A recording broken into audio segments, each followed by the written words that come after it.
Different تھا. اسی طریقے سے مولا علی رضی اللہ تعالیٰ عنہ کا جو قتال تھا، چاہے وہ جنگ جمل میں ہو، جنگ صفین میں ہو، جنگ نہروان کے اندر ہو، تینوں جنگوں کے اوپر آپ صلی اللہ علیہ وسلم کی الگ الگ احادیث موجود ہیں.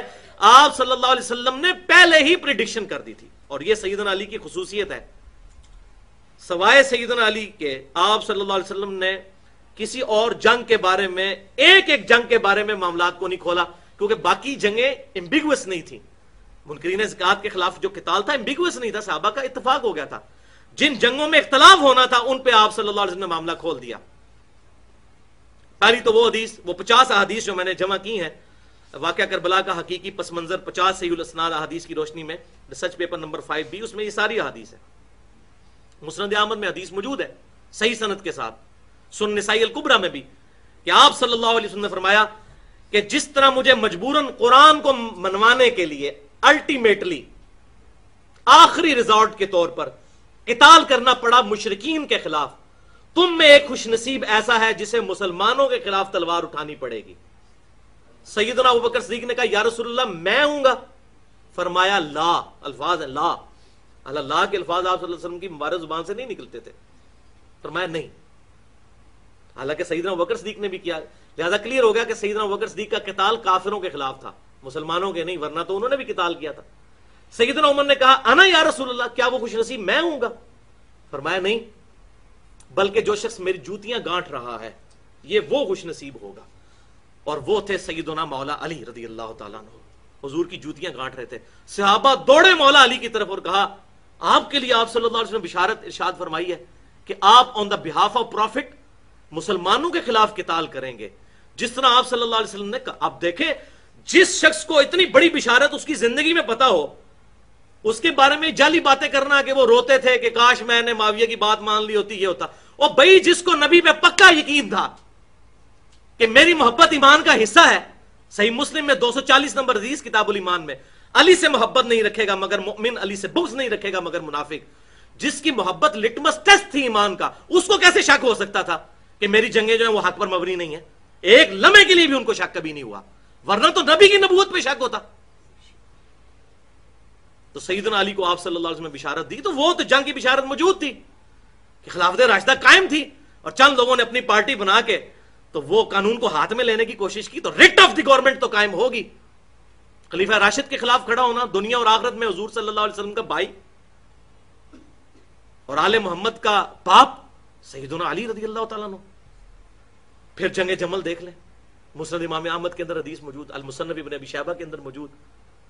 میں حیران ہوتا ہوں کہ حضور صلی اللہ علیہ وسلم کتنے حق گو تھے کہ آپ صلی اللہ علیہ وسلم کو جو غیبی خبر اللہ تعالیٰ نے دی تھی چھپائی نہیں، اور حالانکہ اپنی بیوی کا نام آ رہا تھا. کون شخص اپنی بیوی کے بارے میں بات کرتا ہے؟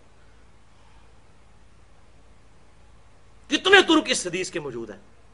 شیخ البانی بھی سلسلہ حدیثہ میں سیاح میں انہوں نے حدیث حوب نام کا پورا چیپٹر باندھ دیا ہے، اور تقریباً 20 ترک لے کے آئے ہیں کہ حضور صلی اللہ علیہ وسلم نے سیدہ عائشہ سے فرمایا تھا، مصنف ابن ابی شیبہ، مسند امام احمد، کہ میری بیوی کا اس وقت کیا حال ہوگا، تم میں سے ایک میری بیوی ایسی ہوگی جس پہ اس کے عمل کی وجہ سے حوب کے کتے بھی بھونکیں گے.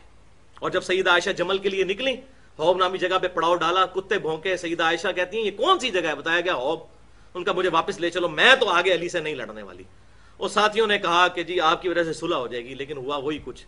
اور سیدنا علی بالکل کلین سویپ جنگ جیتی، جنگ جمل، لیکن سیدہ عائشہ کی جان بخشی ہوئی سیدنا علی کی وجہ سے. اور کہا کہ تم اب بھی میری ماں ہو، اگرچہ جو کچھ تم نے کیا. تو عزت کے ساتھ ان کو وہاں سے روانہ کیا. پھر وہ پوری زندگی روتی تھی.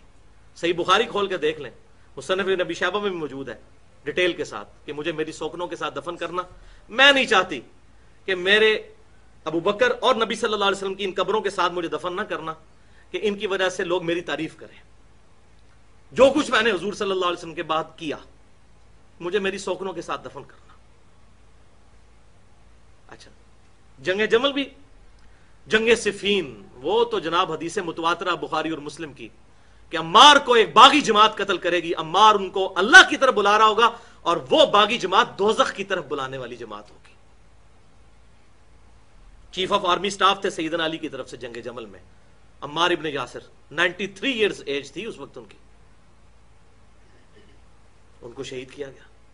سیدنا معاویہ کے سامنے لا کے سر رکھا گیا، مسند امام احمد المستدرک الحاکم کھول کے دیکھ لیں، اور ایک کہتا ہے جی میں نے مارا عمار کو، دوسرا کہتا ہے میں نے مارا۔ عبداللہ بن عمر بن عاص وہاں تھے، تڑپ اٹھے اور کہنے لگے تم دونوں ایک دوسرے کو دوزخ کی بشارت دو، میں نے رسول اللہ سے یہ سنا تھا اگر عمار کو قتل کرنے والا، اس کا مال لوٹنے والا دوزخ میں، اور وہ کوئی عام آدمی نہیں تھا، صلح حدیبیہ کا صحابی ابو الغادیہ تھا۔ اس پہ شیخ البانی نے پھر پورے صفحے کالے کیے، انہوں نے کہا ابو الغادیہ چاہے صحابی تھا لیکن یہ اس پہ فٹ ہو گئی بات، وَلِعَاذُ بِاللَّہ۔ تو ہمیں بھی ڈرنا چاہیے ہمارے ساتھ کیا معاملہ ہونے والا ہے۔ اور جنگ نہروان خوارج کے خلاف بخاری اور مسلم کے چیپٹرز ہیں پورے پورے کہ اس مخلوق میں افضل ترین لوگ ہوں گے جو خوارج کو قتل کریں گے۔ اور ابو سعید خدری کہتے ہیں اللہ کی قسم ہم نے مولا علی کے ساتھ مل کر نہروان پر خوارج کے ساتھ قتال کیا تھا۔ بخاری اور مسلم کی متفق حدیث ہے۔ یہ ساری حدیثیں میں نے اس 50 احادیث میں جمع کی ہیں، عربی میں بھی اور اردو کے اندر بھی۔ تو سیدنا علی کا جو قتال ہے معاملہ بالکل ڈیفرنٹ ہے۔